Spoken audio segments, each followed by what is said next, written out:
Hello. That's Looking a better. little better today. Okay. Sorry about yesterday. I don't know what the deal was, but Welcome to Ink and Flame. I'm your host, Tina Kutras, and today we're sitting down to talk with J. Gabriel Gates about his book, Dragons and Aces. Hi, Jay. How you doing? I'm great. How are you? I'm good too.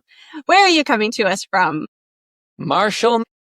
And are you having better weather than we are? We're like being rained on every day right now. It's been up and down. Today it's a beautiful blue sky. Could be a little warmer for my taste, but I'm not Hmm. complaining. It's not bad. Yeah, I get that. Hopefully it starts to warm up for us soon. I'm anxious for summer. Right. Me too. So you are kind of breaking the mold a little bit. Yeah, so I've had quite a number of books published, but my latest one, Dragons and Aces, is a romantasy. So it has been interesting to be one of the few men writing in the romantasy space, and it's been a lot of fun. That's awesome. So we're going to dive right in, but we're going to start right at the beginning. Growing up as a son of an English teacher, what books and authors did you feel had the biggest impact on you when you were young? Well, when I was very young, it was a lot of Dr. Seuss, honestly, and I think I got a lot of love for the music of language. Actually, I think that actually probably had a really big impact on me. But then I got into Tolkien and Hobbit, Lord of the Rings. That was kind of my first literary love, and I loved it. Like third grade, my mom read it to me. In like third grade, I read it myself, and then I was like trying to write my own fantasy books. And then from there, I loved Chronicles of Narnia and the Shannara books and David Eddings books. And then as I got a little bit older, I got more into literary fiction and Hemingway and Fitzgerald and kind of imagined that I might become or want to write the great American novel. And I guess I've written in a lot of different genres. I've been traditionally published and indie published for many years now. And I've come around back to, with my last couple series, to fantasy and kind of where I am. Nice. So you've gone through a lot of genres, fantasy, horror, sci-fi, and more. What's been your favorite to write? I love them all. I kind of enjoy being challenged in different ways, and I think I tend to write what I'm passionate about at that moment and what I have an idea that just lights me up. But definitely fantasy. Again, it was my first love. I found my way back to it. I think I'm going to live in that world for a while, just because it's I don't know. Fantasy is amazing. I think it sort of contains everything. It can contain, like, all of reality is contained within fantasy, and then more. There's also the escapism, there's also the thoughts of what a utopia could be like, there's also ways of confronting darkness that exists in our world, and you can have all the psychological complexity of a literary novel in a fantasy book as well. So for me, I think fantasy is just the place to be. I really love it. I like that the complexity aspect of it because people underestimate fantasy a lot, I find. And, a lot of times Narnia is a great example of some hidden themes that kind of emerge. The author trying to tell a different story through these fantasy characters. Yeah, I think like a lot of genres, it can be as deep as you want it to be. A fantasy book can be pure popcorn escapism, or it could be something very deep that really makes you reflect on your world. And I think ideally, what I kind of try to do with my books is it's a little bit of both, right? It's really a fun, fast paced read that does have some complexity to it, does have some things that make you maybe reflect a little bit on the world, or things that are happening in your own life. And so that's what I would hope, is that it contains all of that. And so that's what I think is neat about fantasy. Yeah, for sure.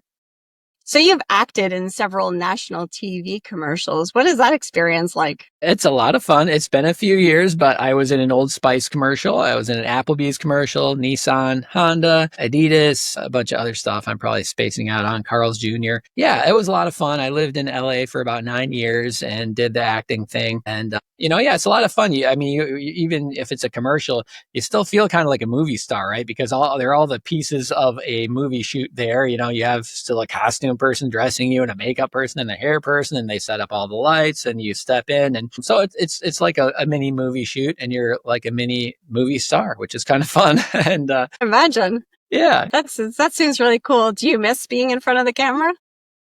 I do, and I still have a bucket list item where I'd love to, act in a feature film. Maybe one day I will, and maybe I'd love to get back on the stage someday as well. But I have three kind of young kids right now, so they really take up a lot of my time and bandwidth. But yeah, one of these days I may get back to it. But there's not a lot of feature films being shot in the middle of Michigan where I live. But yeah, one day I'm sure I'll get back to it.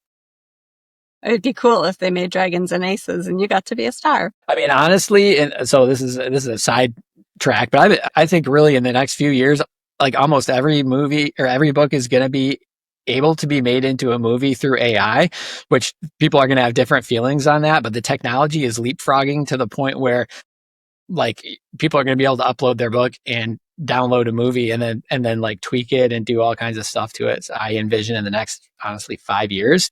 So we'll see what happens with all that. But it's yeah, crazy stuff in the future, I think. That's like a mind boggling thought. I Yeah. think that's pretty cool. And again, like you said, there's some mixed feelings, I'm sure. Right, for sure. If one of your books was adapted to a TV show or a movie, would you be tempted to act in it? Yeah, I mean, Do you I know don't who you would play? I don't really know. I mean, I would love to say I'm going to be the Yeah. male lead in one of these movies, but yeah, I don't really see that. And I'm not, it's hard to know what like side character I would be. Um, kind of like at this in between age where I'm not, I'm not maybe the 20-year-old heartthrob. I'm not like the old wise guy either. So I don't know. It's a really interesting question. I'd have to think about that. But if they could get me in there somewhere, that would be a lot of fun. I would enjoy it. Awesome. I think that would be. So, how do you suppose that your background in acting and theater shaped the way that you developed your characters, or did it at all? That's a really interesting question. And I think actually my acting training and my training in theater was really beneficial because as an actor, when you approach a role, I mean, obviously you think about the character and who that character is, but as you approach text on a scene level, the first thing that you're really thinking about is what does this character want? And not only in the beginning of the scene, but throughout the whole scene as the scene unfolds, that's really what drives the action is what that main character wants and what maybe the other characters in the scene want and what's in the way of them getting what they want. And that's what drives the whole thing forward. And so I think it's being able to break down stories on a scenic, dramatic level like that to what the character wants and how that drives things forward is really critical and a cornerstone of certainly my writing. And honestly, I think is what I see missing sometimes in the writing of newer writers, right? You'll see a scene and it's just like the character in their life and it's like okay, but even if they're just like going about their business on their farm or whatever before like the inciting incident comes, they still need to want something. There still needs to be something in the way of what they want. You can still have dramatic tension, even if somebody is just trying to butter a bagel, right? They can still be wanting this bagel and there can still be something somewhere that is in the way of it, big or small. So I think that's one thing I see missing. And I think I did do screenwriting as well. I mean, I had a couple screenplays optioned when I was living in LA. So that work on dramatic writing has been very helpful. I imagine. And what about your dialogue? Did you feel like your acting and knowledge of film in general helped with creating the flow in dialogue? Yeah, I definitely think so. I don't know that there wasn't like a specific lesson. I mean, a dialogue, it's a little bit about your ear and your observation of people that helps with dialogue, but it's also an ability, I think, to really get into the character's shoes. And again, things like thinking about what it is that they want. That helps you get into the character's mindset. So if you're really writing genuinely from that character's mindset, the dialogue will flow pretty naturally. And then the other thing is allowing a little bit of your subconscious in there, a little bit of spontaneity. And so I think if you mix those two things together, what the character wants with a little bit of spontaneity, I think that is what makes it work. Yeah, I can definitely agree with the spontaneity because we played Dungeons and Dragons for forever. I don't know. Have you ever played it? A little bit, yeah. So when you're all sitting around a table in Dungeons and Dragons, you kind of have to have spontaneity there for conversation to flow, right? So I can totally relate. So Yeah, let's talk about, that's probably a good preparation as well for writing. I mean, definitely Dungeons and Dragons, that spontaneous creation for sure. yeah, exactly. combat. It helps a lot with combat. Yes. So let's talk a little bit about the Luck God series. The Luck God series has a lot of unique premises to it. What inspired you to create this world and its characters? Sure. So the Luck God series is about demigods with the power to control luck and a young woman with OCD who kind of gets drawn into their orbit. And I was inspired to write this series. I just was playing cards and looking at these, the faces on the playing cards and just thinking like, who are these people? It's one of these things you look at it like all the time you play cards and you look at it and like, there's just no inkling of like who these people are. Like, okay, here's a king, here's a jack, here's a queen, but there's not anything behind it, but yet they're so iconic. So it just got me thinking like, okay, well, who could these people be? And I thought, oh, what if they're demigods with the power to control luck? And what if they like have always existed and still exist, right? And so there's the four suits of them. There's the red, good luck gods that control charm, and there's the bad luck gods that are the two black suits, and they control hex, and they're all kind of jockeying and vying for power throughout the ages and also into the present time. And yeah, so that was it was a really interesting premise, and obviously you immediately have like 52 characters to draw from, so that makes it kind of interesting. And it also just like the magic system. So the magic system is based on luck, and that kind of created a lot of really interesting dynamics. And for example, combat, if your superpower is to with luck nudge something in one way or the other, whether it's power of good luck to make things go a little better for yourself or bad luck to make things go worse for your opponent, it became really interesting to play with that particular magic system. I'm really proud of this series. People have really enjoyed it, and it was a ton of fun to write. I was going to say, it sounds like it would have been a ton of fun. Like, what an absolutely amazing concept to just be sitting there and come up with this entire thought process just based on playing cards. That's wild. Yeah, thank you. Yeah, it's really fun. So, Dragons and Aces, on the other hand, combines dragon riders and biplane pilots in a very unique setting. What inspired you to blend these two?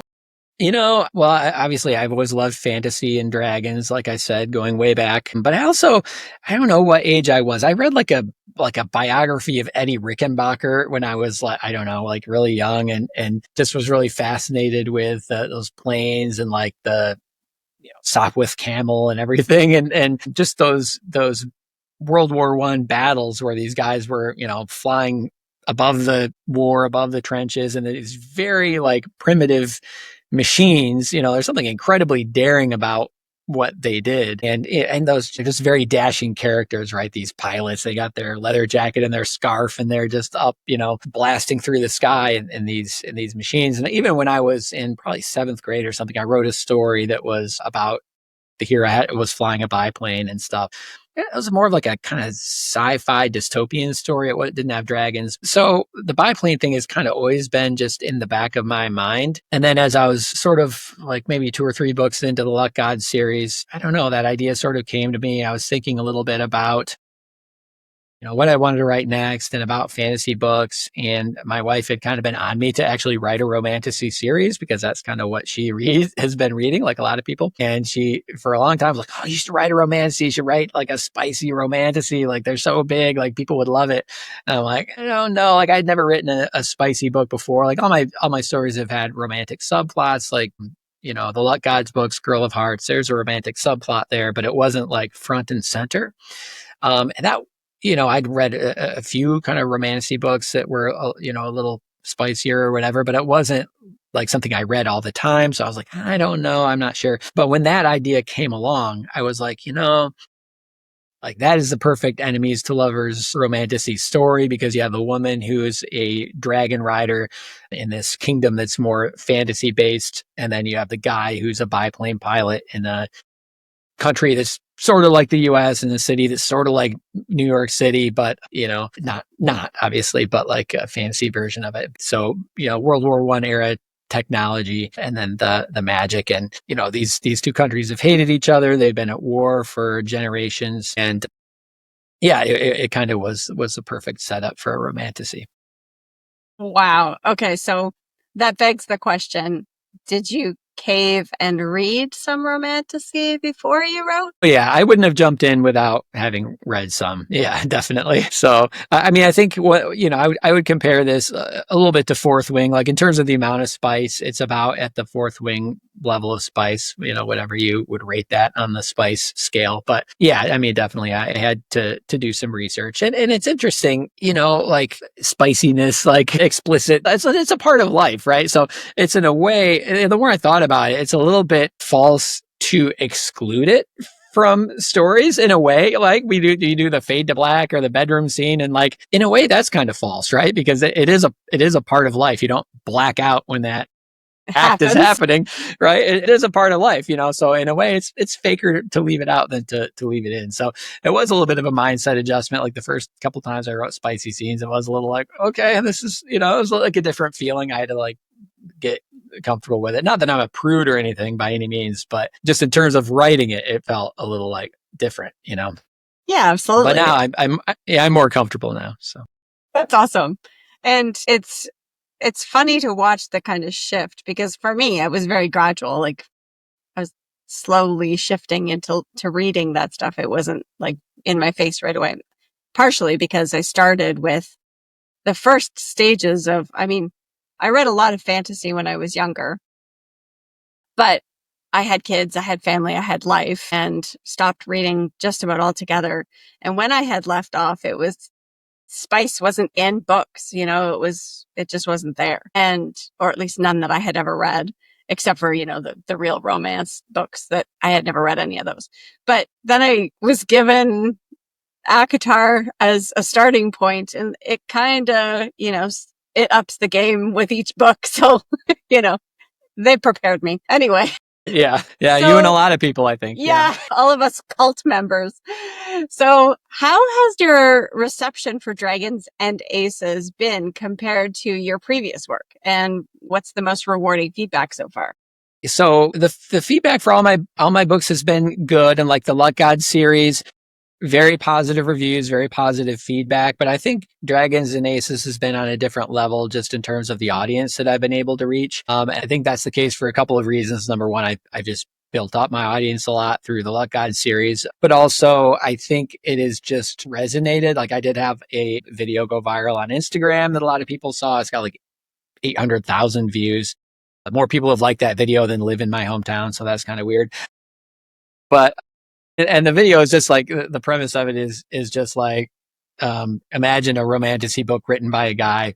What would that be like? If you're curious, this is the book, and I like hold up the book, and a lot of people like have responded. And like I didn't know if anyone would respond to that idea whatsoever. Like a lot of people might look at it and go, actually, I do not want to read a romance written by a guy, or like, I don't care about that. And they would have scrolled on and that would have been fine. However, the response by a lot of people was like, actually, I am kind of interested and curious as to what that would be like, and I'm going to check it out. So that was really great. I didn't, it was not a foregone conclusion that that would be people's response. And some people have responded like, why would I want to read a romantasy by a guy take a hike? Which is totally fine, right? That's like their choice, and it doesn't bother me.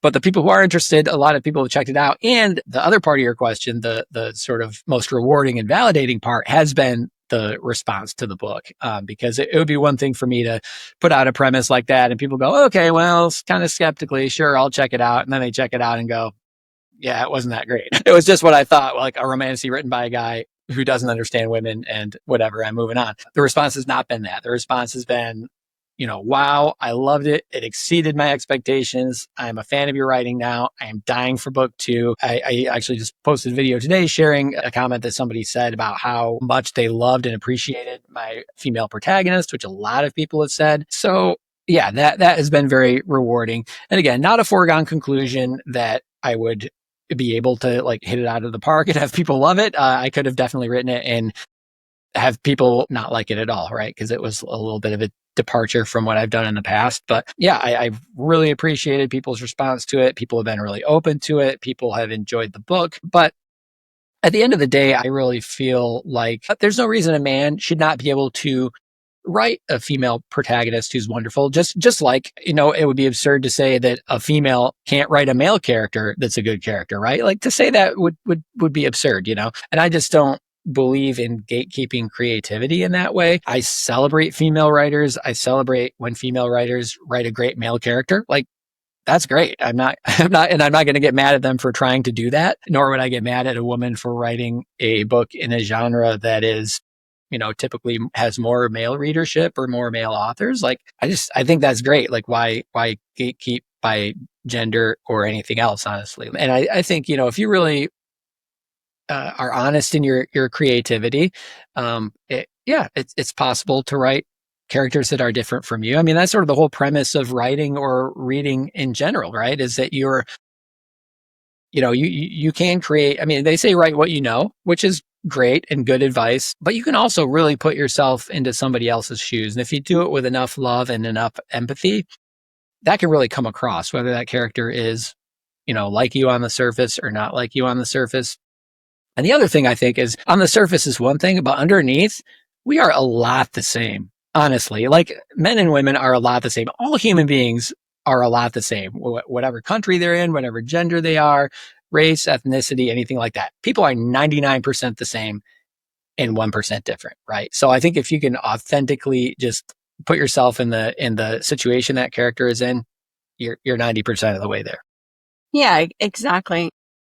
And I totally agree with you with regards to the holding back on one genre or another for one gender or another, because there's been plenty of female authors who have stuck just to the fantasy side of things, never delving into the romantasy side of things, and their work is just as respected. So to say that one would have a higher voice or a more valid voice in the genre it's not really accurate. And I love that you approached it from that angle. It's just a nice breath of fresh air, in my opinion. Yeah, thank you. And the people who are skeptical, like, I don't blame them either, honestly. Like, it's well known that there are plenty of men out there who lack empathy, plenty of men out there who don't take the time to understand women or what women want or what women need in all the various different ways that can be considered. So I understand. It doesn't hurt my feelings, honestly, if somebody's like, I don't think a man can understand women. I don't think a man can write a great romantasy. It's like, you know, that's based on your experience, that's probably valid. A lot of people have had experiences with men, sadly, that would lead them to believe that. That perspective is valid.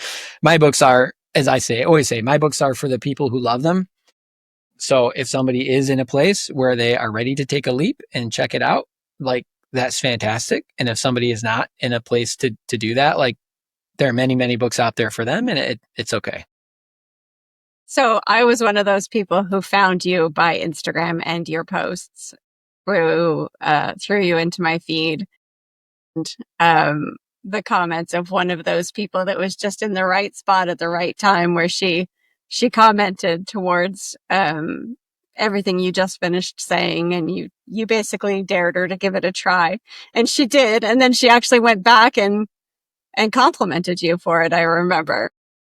Yeah, I mean, I think quite a few people, and there's been some also where I've kind of gone back and forth with them a little bit, not like trying to convince them to read it, because I'm not going to, like, if somebody doesn't want to read it, don't read it. That's fine. But like, I think when people get a little deeper into my intentions, or that I don't take myself too seriously, or that I'm not trying to like usurp the genre or come in, disrespectfully to the genre or anything like that. Like, and nothing that I do could ever take away from any of the greats that are writing in this genre. Sarah J. Maas is not looking over her shoulder and worried about me, or Clarissa Broadbent is not feeling threatened, right, by my contributions to the genre. Like, they're doing fine. The thousands of amazing women writers writing in this genre are doing fine. I'm not threatening them. I don't think they're concerned or worried about me whatsoever, nor should they be. But again, it's just another voice. It's hopefully a counterpoint. And again, as you say, it's a genre that has existed for a while, has been super popular for a while. And I think some people are like, they still love romantasy, but maybe they've read a ton of them. Maybe they're like a little bit ready to, like, I don't know. I still want romantasy, but let me see if there's something a little bit different out there. And I think that's what the response has been, that it's like, it kind of scratches all the itches that that people are hoping it will, but it also is unique. It is a little different, which is kind of funny, because really when I set out to write it, I was like, I'm just going to because like the Luck God series is so unique and everything. I was like, I'm just going to try to just write a romantasy. I'm going to try to just do my best to make it just kind of basic, like just but like, and everyone's like, oh my God, it's the most unique book I've ever read. And I'm like, really? Because I wasn't really trying to do that, but I guess, that's just, I guess my brain works a little bit different. People are like, it's so different, but I love it, but it's different, so it's like, Yeah. So I have to ask, because it's like burning in me. What was your wife's reception of it? yeah, I mean, so she was the first person in the world to read it, obviously, because she prompted me to do it. And I really needed her feedback because I was not going to even put it out in the world. If she read it and was like, listen, dude, this sucks. That was going to be a big red flag. So I was like, okay, we'll see what she thinks about it. And I was like, be honest, like, do I hit the mark or is this like way off base? And her response was, number one, it's her favorite book. She's like, it's my favorite book I've ever read. And she said, it's the most feminist smut I've ever read. And I'm still like, I'm still mulling over that one. I'm like, wow, okay. Listen, I consider myself a feminist, absolutely. So like, I get it, but like, she's like, yeah, it's like the most egalitarian, feminist smut I've read. And I'm like, wow, okay. I love that. Yeah, That's so yeah. awesome. So as far as the reception goes, it's been pretty positive. But I also know that you've left that book on a little bit of a cliffhanger. So Yeah. what do people think about that? That nobody's been like mad about it. People, the response has been, I'm dying for book two. Like, how soon can you get me book two? Honestly, which is what I was hoping for. Obviously, you write a cliffhanger. You get concerned. Some people are going to get mad, but they see that book two is already on pre-sale. It's coming soon. Like it's going to be coming, before too long. So I think people feel okay about it. But yeah, it is. And to be honest, you know what? Some people pissed me off by not finishing the Luck God series. I think I had enough like good reviews, but then they people didn't necessarily read all the way through. So I'm like, listen, you're going to read all the way through this one. You are going to read all the way through. I gotta make sure You're of it. not going to be able to stop. You are not going to be able to stop. Yeah. That's awesome. So I was going to say, I was a little inspired by the John Gwynn series. I'm trying to think of the name of the series. God, monster gods, something. Anyways, eludes me right now. But there's a John Gwynn series that's popular, and his cliffhangers were brutal in that series. And honestly, as I was like looking at the read through for the Luck God series, that wasn't always exactly what I wanted it to be. I was like, and because you finish that book, and you're like, there's no physical way to not move on to the next book, right? Because of where he leaves you. And I'm like, that's what I'm going to do. Sorry, readers. there's But again, definitely merit to it. yeah, I mean, but I didn't complain about that book. I just continued on to the next book in the series, and that's been the response of people as well. They're like, I'm invested. I'm ready for book two. So that's what we love to see. I think from my sister absolutely despises cliffhangers if she has to wait for like more than a year for the next novel. And I think that that's kind of the sentiment for a lot of people, that if they can just, yoink book number two and get going, then it never really registers as quite a painful endeavor.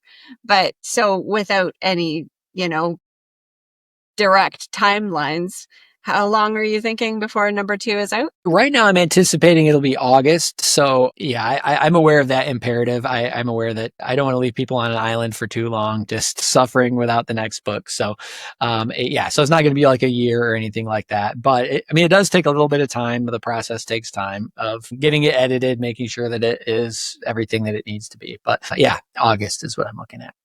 Well, that's And awesome. it scares some people because there's a pre-order date of October on book two. So people are like, October, but it's actually going to be sooner. That's just a placeholder date. So, yeah. Right. Oh, that's a process when you're doing all that planning. So let's go into some of that planning, because you have launched a Kickstarter for the first book and now you're moving into the second book. So can we talk a little bit about your Kickstarter process? Yeah, for sure. So for anybody who's watching visually, this is the limited edition hardcover that I did for Dragons and Aces, and I actually launched the book initially on Kickstarter. It was a very successful Kickstarter. It raised over $15,000, which was awesome. And it's a book that's got the silver foiling and the beautiful sprayed edges. It's got a color map and color character graphic inside. So it's a beautiful book. It's really pretty. And very proud of how it came out. This is actually, I did a Kickstarter this one was my third Kickstarter because I did a Kickstarter for the first one I did was for my middle grade book called The Lamplighters. And then I did one for special editions for my Luck Gods series. And then I did this one. So this is my third one. The Kickstarter for the second book, the pre-launch page is up now. So if somebody is interested, if somebody loves these beautiful fancy books, they could follow the pre-launch page now. And I anticipate running that Kickstarter in July and then the having the book itself launch in August. Okay, so that's not a very long waiting time for between when you commit to the Kickstarter. Like I've seen lots of Kickstarters where there's like this big massive window for development and all that stuff where it takes quite a bit of time. Yours is not like that. No, because the book is, first of all, in order to launch to do the Kickstarter itself, I have to have most of the graphics done. And also I want to have a mock-up of the physical book to show people as well. So a lot of the actual work for the Kickstarter is the same as the work to produce the book as well. And I'm not going to launch the Kickstarter until the book is like pretty much written and it is maybe in the hands of the editor because there's enough time in time delays and just getting the book printed and getting it shipped out that I wouldn't want to like run a Kickstarter and then be like, and no, I'm going to write the book, right? that might be a little bit too long of a delay. Yeah. So yeah, a lot of that stuff is done ahead of time. That's awesome. I think that's incredible. So when you go onto the Kickstarter page, you have the option of getting the first and the second book together. Is that what I understood? Yes. Yeah, you'll be able to get both books. Cool. Okay. Yes, I'm a sucker for those beautiful books. Yeah, and I know a lot of people missed the first Kickstarter and they're like, oh no, how can I get the book? It's like, you'll be able to get it in the second Kickstarter. So yeah, rest It's a easy. 2-for-1 that way. Yeah, So, yeah. and what has the experience in doing it as a Kickstarter been like for you? Is super positive, lots of support. You said you gave a number for the success of the first one, but what's the second one winding up for? Like, the first one raised $15,000. The second one, it hasn't started yet, so who knows, where it's going to land. I have, quite a few pre-launch followers already on there. I would hope and anticipate that it exceeds what the first one did, but you never know. You never know what happens. But it was really good to be able to do that Kickstarter before the series launched because then I was able to use some of the funds from that Kickstarter, for advertising and things like that to give the book the best launch it could possibly have. So that was a key part of my strategy there.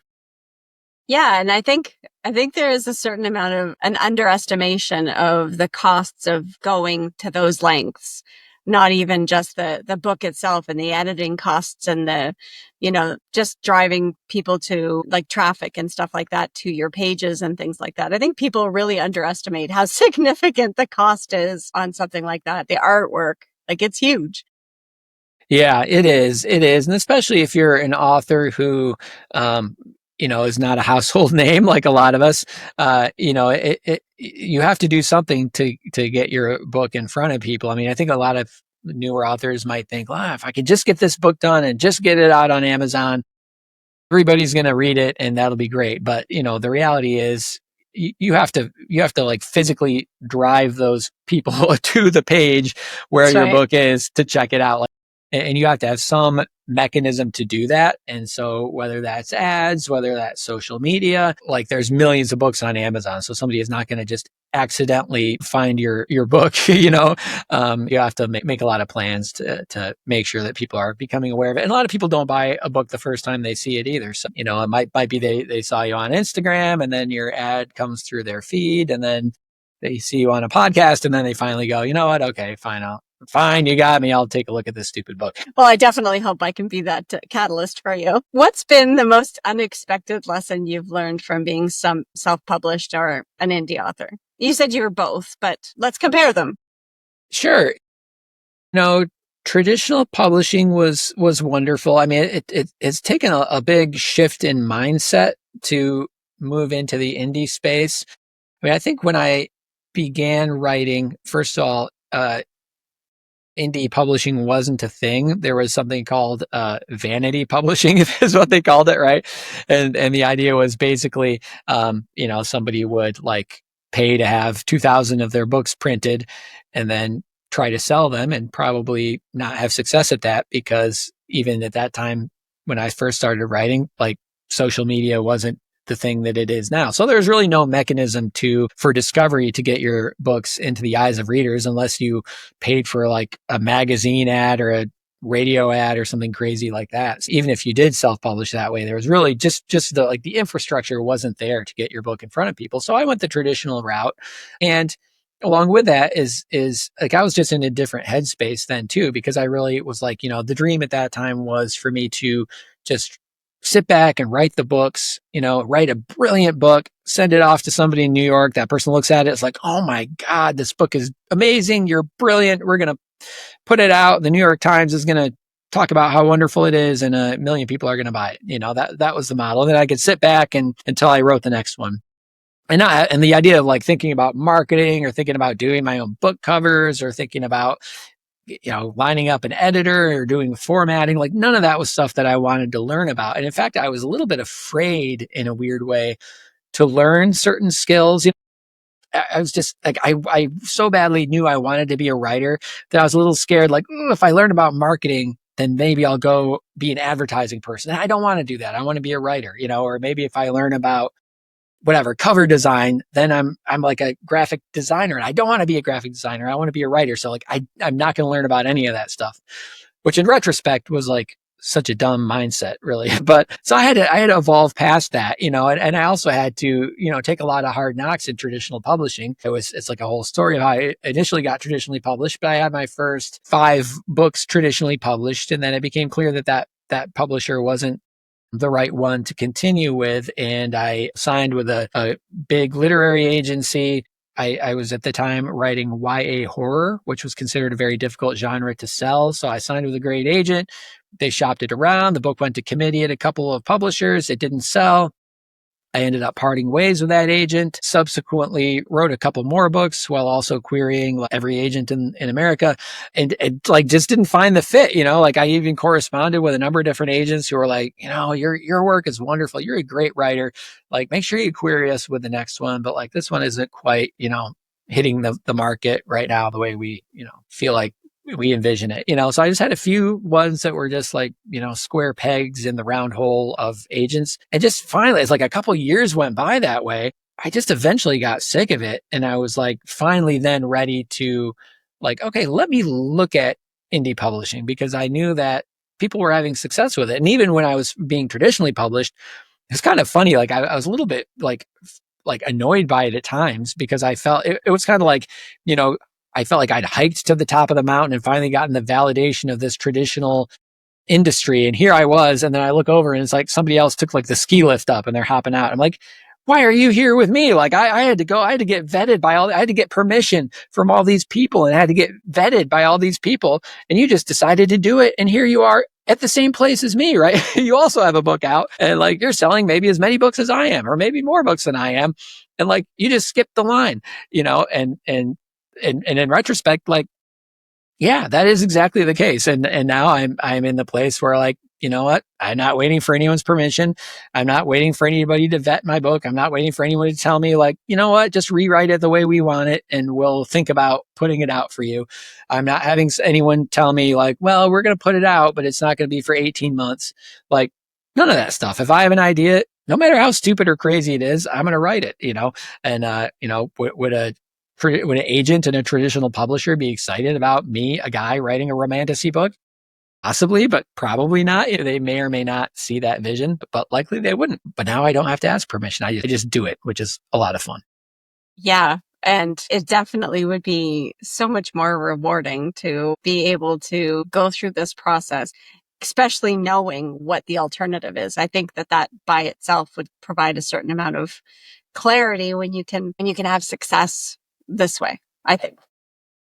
Yeah. I mean, I'm a person who's really like, I do not like relying on other people just as a human being. Like it feels bad for me emotionally to rely on anyone for anything whatsoever. So it actually feels incredibly good for me to know that like I can literally format my own book. I can create the cover. I can create all the graphics. I can create the marketing stuff.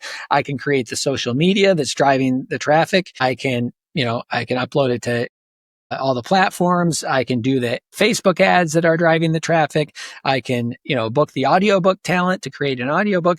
Like I could do all of the things, and I don't know, I say nobody because I'm an editor and I work with human narrators, but like other than that, I can do it all myself. And that feels very good not to have to like just be dependent on somebody else. I'm showing my cards psychologically that I don't like to rely on other people, but for me, it feels very good to just know. And like, if I want to hire something done, I can, but like, I don't have to. And there is a great feeling to see like every book sale, every page read is like a direct result of my efforts. And every review that says, I love the book is a direct reflection on me. And I get to just bask in all of that and be proud of it. So it's pretty cool.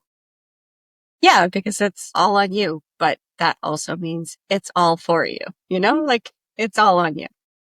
So that's a good comment you just made with regards to working with vocal people. Have you gone through the process of starting these on Audible or audiobooks? Yeah, so my Luck God series is on Audible. I work with a wonderful narrator named Paige Reisenfeld on that series. It's fantastic, so you could check that out. My middle grade book, The Lamplighters, is on Audible also. Ian M. Hawkins is the narrator on that. He's an award-winning narrator and kills it on that book. I'm super proud of that book, by the way. It's like for people who like Chronicles of Narnia or again, like The Hobbit, that kind of classic middle grade fantasy is The Lamplighters. And so that's on audiobook as well. I'm every day getting people asking me about the audiobook for Dragons and Aces, and that's going to happen soon, but it's a little bit up in the air right now. I actually have had an offer from a publisher for that one, so I'm kind of weighing what I'm going to do with that one, whether I'm going to produce it myself or go with a publisher. Interesting. Okay. So this is one of my favorite questions because I love diving into what other people perceive for fan-based comments and events. What's your favorite or what stands out as a memorable fan exchange for you with any of your books?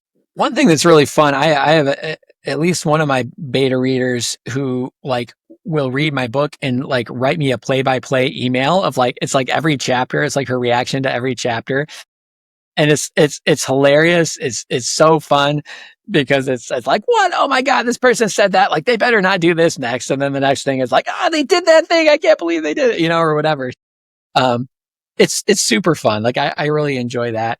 I enjoy just some of the people who have been like consistent fans of my series that will like support the Kickstarters. They'll like buy every book. They'll be like my cheerleaders on social media. And that's really fun. And the most fun thing about that is that I know that like, even if I'm writing something, like I know that those people are going to be excited about it. I know that they're going to enjoy it.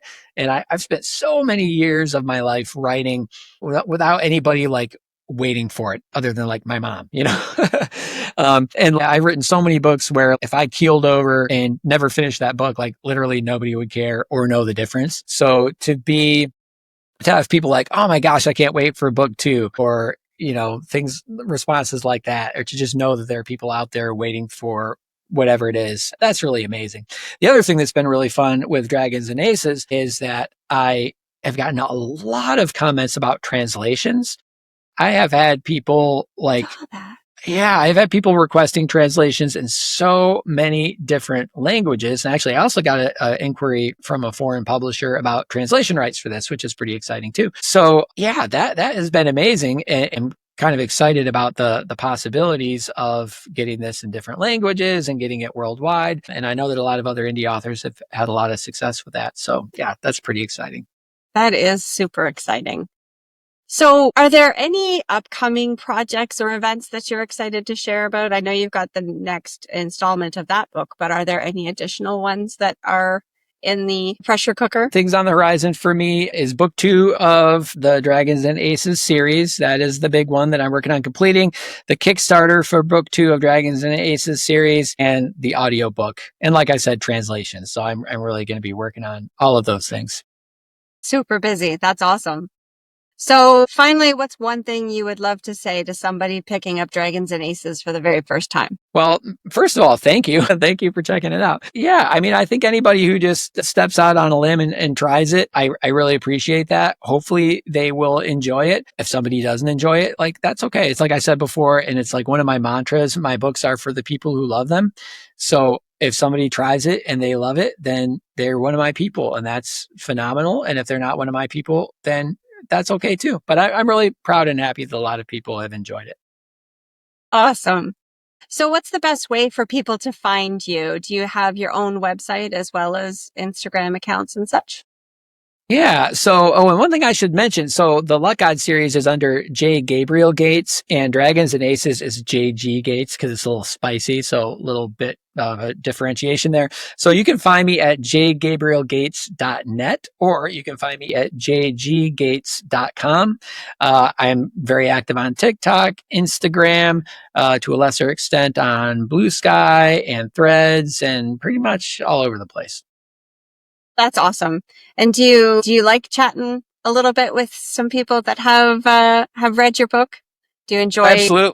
Yeah. Absolutely, yeah. In fact, somebody like that, I had that Instagram post that like went wild, and somebody was like, "Oh my gosh, you're answering every single comment." I'm like, "Yes, yes, I am." Yeah, even the Awesome. mean ones, all of them, I answered. So yeah, Just keep it going in the feed. that's right. Let's chat. Let's have a conversation.